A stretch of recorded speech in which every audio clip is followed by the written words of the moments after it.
안녕하세요. 개발자 구디인입니다.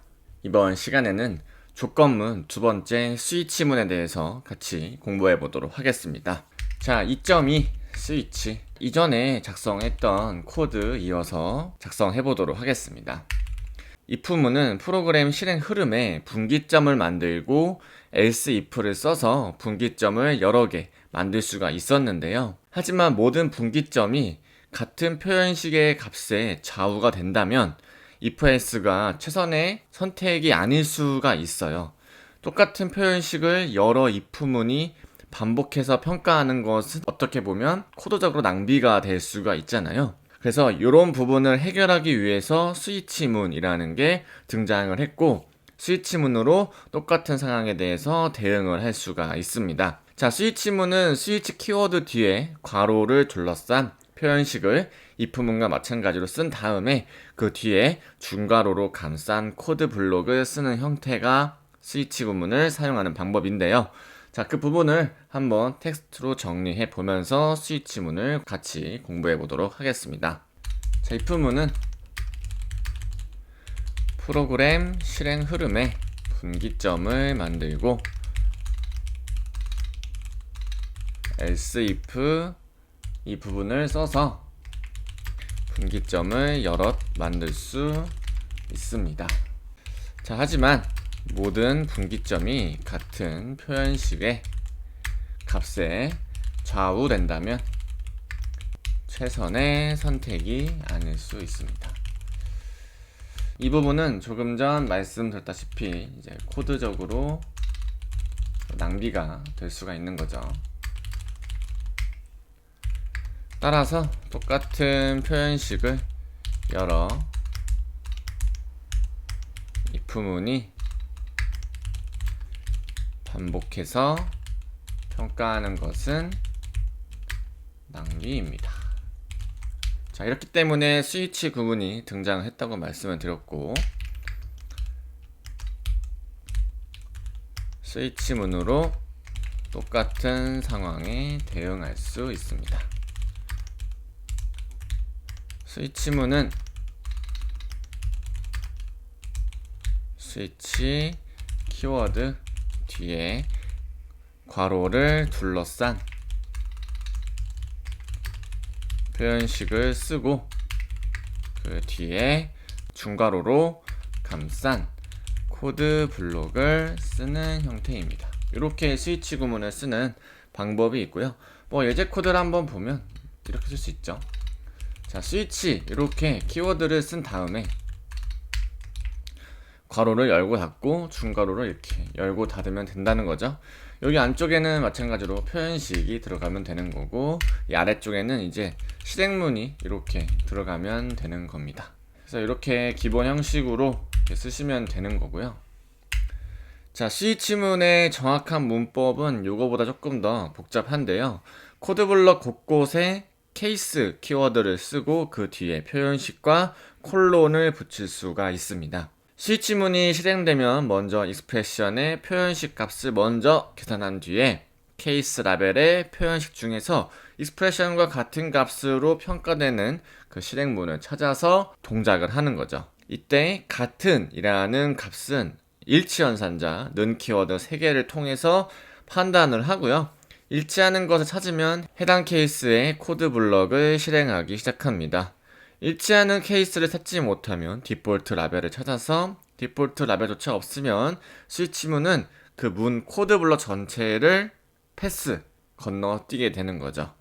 자, 그 부분을 한번 설명을 해보도록 하겠습니다. 자, 스위치문의 정확한 문법은 이보다 복잡합니다. 코드 블럭 곳곳에 스위치문은 케이스가 세트로 따라다니는 거죠.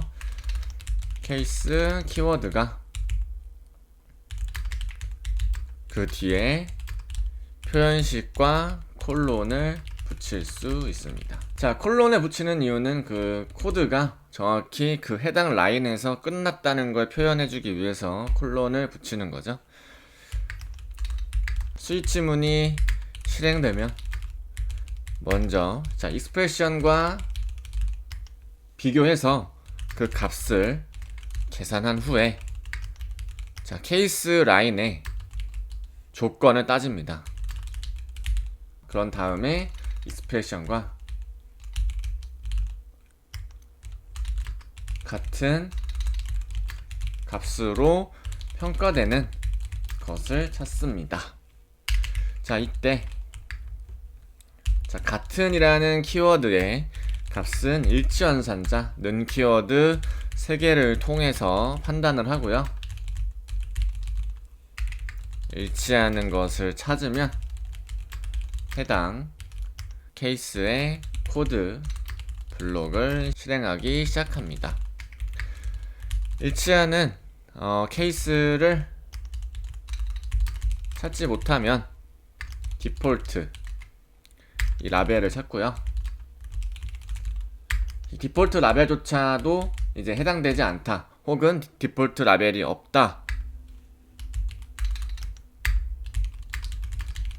만약에 그렇다고 하면 스위치문은 코드 블럭 전체를 건너뜁니다.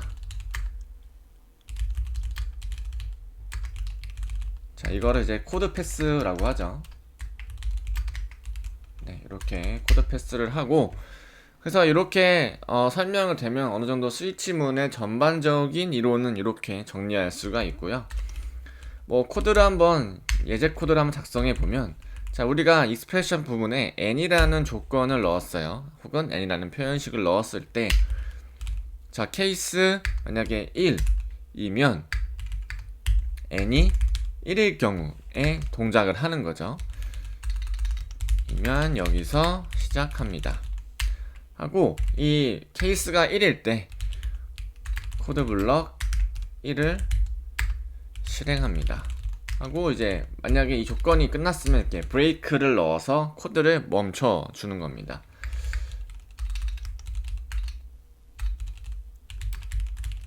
이렇게 그리고 이제 뭐 케이스가 만약에 여러 개다 그러면 이렇게 여러 개 작성해 둘 수가 있고요. 만약에 2면은 이렇게 코드 블럭 2를 실행하면 되는 거고 n이 3이면 코드 블럭 3을 이렇게 넣어주면 됩니다. 자 그리고 만약에 이 1, 2, 3도 해당하지 않는다 그러면 이제 디폴트 라벨을 찾는다고 했었죠. 그래서 이때는 코드 블럭 4라고 대충 표현을 해 놓으면 이 부분 자체가 해당되지 않은 경우에는 이제 블럭 이 디폴트 라벨에서 실행이 되는 거죠. 자 if else 구문에서 if, else if를 거친 다음에 그 나머지 것들의 조건에 대한 코드가 else 부분에서 실행되는 것처럼 그 부분이 디폴트에 해당된다고 생각을 하시면 될 것 같습니다. 그래서 이 코드에서는 각 케이스의 마지막에 브레이크 키워드를 넣었는데 자 브레이크문은 스위치문의 끝으로 빠져나가서 이어지는 문을 실행하게 하는 명령입니다. 그래서 이 브레이크 키워드를 써서 이 스위치문이 조건에 해당됐을 때 딱 끝났다 라는 걸 여기서 알려주고 밖으로 내보내는 걸 의미합니다. 더 이상 아래쪽에 있는 스위치에 대한 경우에 대해서는 코드를 실행하지 않는 거죠. 그렇기 때문에 이 브레이크 키워드를 사실은 반드시 써주는 게 좋겠죠. 아래 것들의 익스프레션에 대해서는 실행할 필요가 없으니까요. 자 그러면 이렇게 방금 우리가 이 텍스트로 살펴본 개념을 가지고 샘플 코드를 하나 만들어 주겠습니다. 뭐 이름은 뭐 switch.js 이렇게 한번 만들어 볼까요? 뭐 예제 코드는 간단합니다. let drink라고 이렇게 있어요. 자 이제 프롬프트로 한번 띄워 볼게요. 자 이번 예제 코드니까 참고만 해보시면 될 것 같아요. 자 가격 조회를 원하는 음료수를 입력하세요 라고 하고 뭐 콜라, 사이다, 커피 중 택 1 이렇게 하겠습니다. 그리고 두 번째는 이제 입력값을 받을 수 있도록 이렇게 해주고요. 자 스위치 구문을 써보겠습니다. 자, 입력된 값이 만약에 드링크로 입력을 받겠죠. 케이스 1 뭐가 있었죠? 콜라가 있었죠. 콜라일 경우에는 뭐 콘솔 로그로 한번 찍어볼게요. 콘솔 로그로 1000원입니다. 이렇게 해주고 브레이크 문을 이렇게 써주는 겁니다. 그리고 사이다 커피가 있으니까요. 이렇게 해주시고 사이다 커피 2,000원, 3,000원 이렇게 해보겠습니다. 자, 그리고 디폴트로 한번 넣어볼까요? 여기서는 잘못된 단어 입력 이렇게 해주시고 마찬가지로 브레이크로 빼버리겠습니다. 그리고 이제 index.html 파일 가셔서 이 부분을 switch.js로 바꿔주시고 로컬 환경에서 한번 확인해 보도록 하겠습니다. 자, 로컬 환경 와보시면 이렇게 프롬프트로 창을 하나 띄웠고 제가 방금 넣어놓은 텍스트 입력 값에 대한 문구가 보일 거예요. 자, 여기서 한번 콜라를 한번 검색해 보기 전에 개발자 도구를 한번 열어볼까요? 이렇게 열어보시고 자, 콜라 이렇게 입력해 볼게요. 하면은 이제 1,000원입니다 라고 되어 있죠. 그리고 다시 새로 고침해보고 여기서 사이다 해보면 2,000원, 새로 고침해보고 커피 하면 3,000원 이렇게 뜨죠. 지금 케이스별로 잘 동작하는 거 알아볼 수가 있습니다. 자, 그리고 여기서 뭐 다른 거 한번 해볼까요? 맥주 이렇게 입력해보면 잘못된 단어 입력이라는 식으로 케이스가 디폴트 구분에 해당되는 부분이 출력이 되는 걸 확인할 수 있었습니다. 자, 그래서 이렇게 같은 조건 형식의 표현식인 구조에서 if else를 쓰지 않고 다른 조건문을 쓸 수 있을 때 스위치 케이스 구문이라는 게 있으니까요. 스위치 케이스 구문도 어떤 권한이나 이런 거 체크할 때도 좀 효율적으로 쓸 수 있기 때문에 조금 더 효과적으로 코드를 관리할 수가 있겠죠. 조건문을 굳이 뭐 if else 구문만 쓰는 게 아니라 스위치 구문도 활용할 수 있다는 점 확인해 보시고 여러분들의 지식으로 만드셨으면 좋겠습니다. 자, 그러면 다음 강의에서 뵙도록 하겠습니다.